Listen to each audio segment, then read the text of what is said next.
It sucks when you can't make videos in your own, well, I can't even say my own house because I still live with folks. But all that's about to change. But it sucks when you live with people and you have to come outside in the garage to make YouTube videos. Flat out, for at least 6 days a week, I just plan to just make one video a day just to see what it feels like. You know, I don't know. I just have this urge to just want to be productive in this way and to try it out and see how it goes for at least a week. So, and basically what I'm going to do is just talk about things that are important to me, talk about things that are on my mind, talk about things that I think that are important. A whole lot of stuff, and it's going to vary. It's going to vary from maybe from food to what we believe in, not necessarily religion, but just what we believe in as people, which may equate to religion, how we feel about people, just a whole lot of stuff. So I guess I'll start this video out with just talking about fitness in the fitness industry. And I mean, some years ago I got into bodybuilding and, you know, wanted my body to look a certain way, and there's nothing wrong with that. But, you know, I was watching a Furious Pete video, and I'm in tune now with what's been going on with the whole shreds being a fraud, and him using fake Adobe to make himself look better and all that stuff. And in the Furious Pete video, he specifically said, you know, if you screw people over, you're gonna get effed in this business. You'll never be able to work in the industry again. And that just really stuck with me because it is a business and it is an industry. And I think there is a business and an industry side to every single thing. It doesn't matter. You guys probably won't even be able to see me very well in this video, but so what? Got to start somewhere.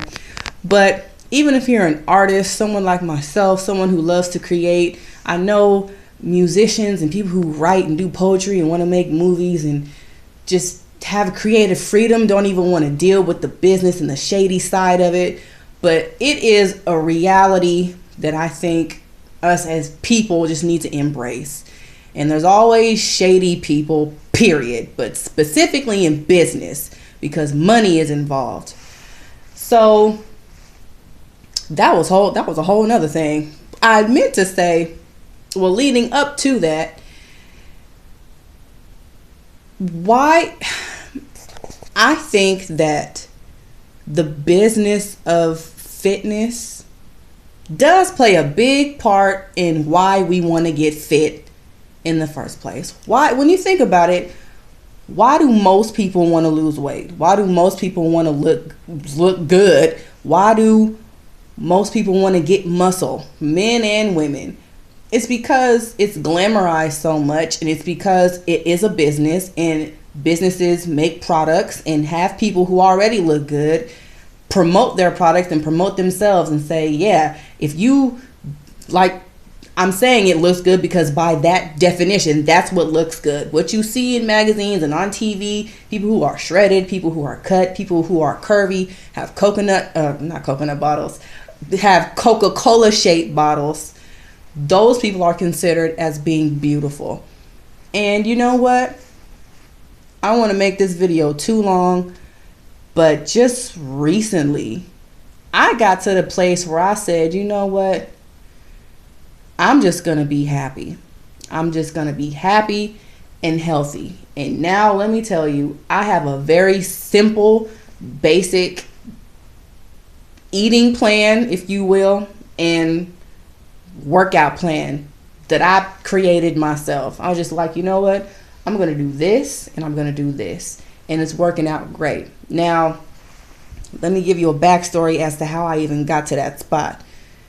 Mentally, I was doing, I think in November, during the summer of 2015, I stumbled across intermittent fasting via the Hodge twins.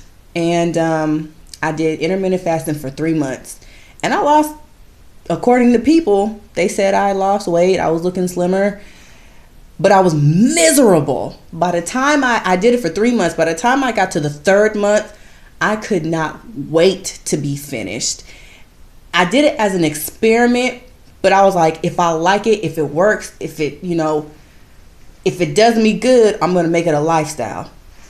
And it was horrible. Not because it physically put a strain on me, but because mentally it put a strain on me. After that, I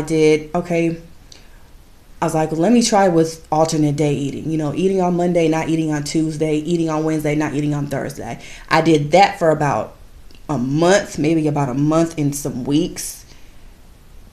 Boy, that went worse than the intermittent fasting to an extent.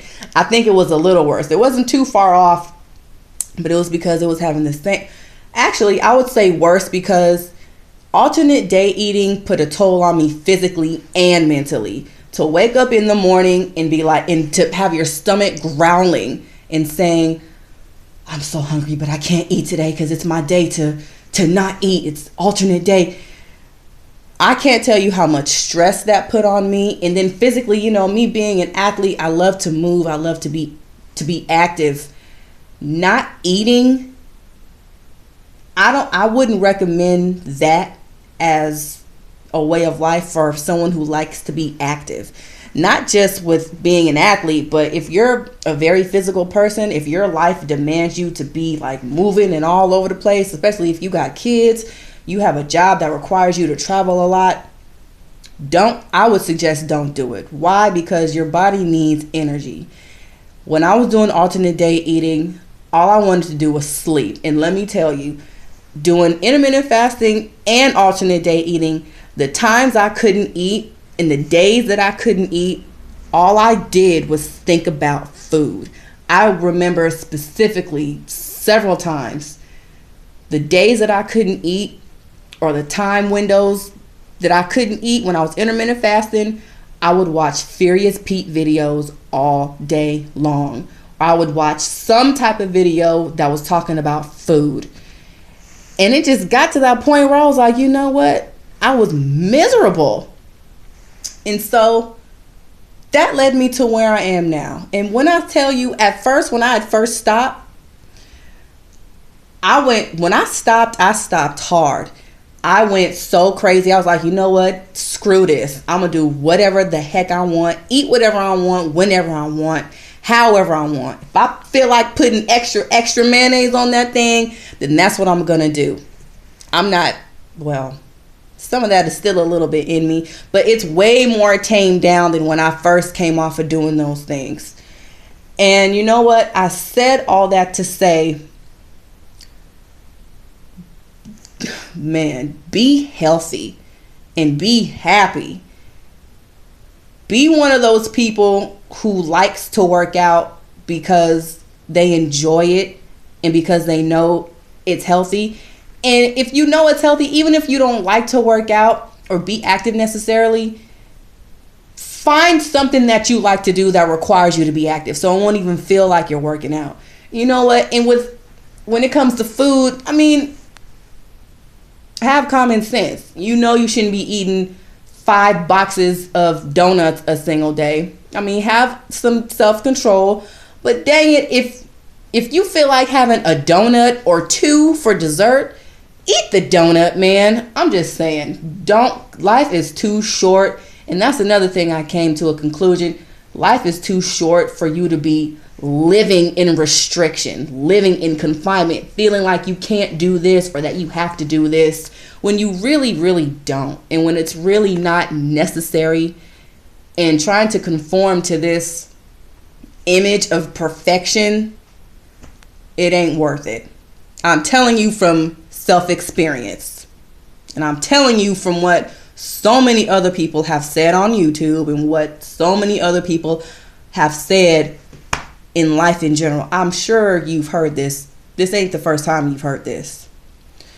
So yeah, this was my first video talking about trying to live up to this false standard of fake. Anyway, I love you. Be good.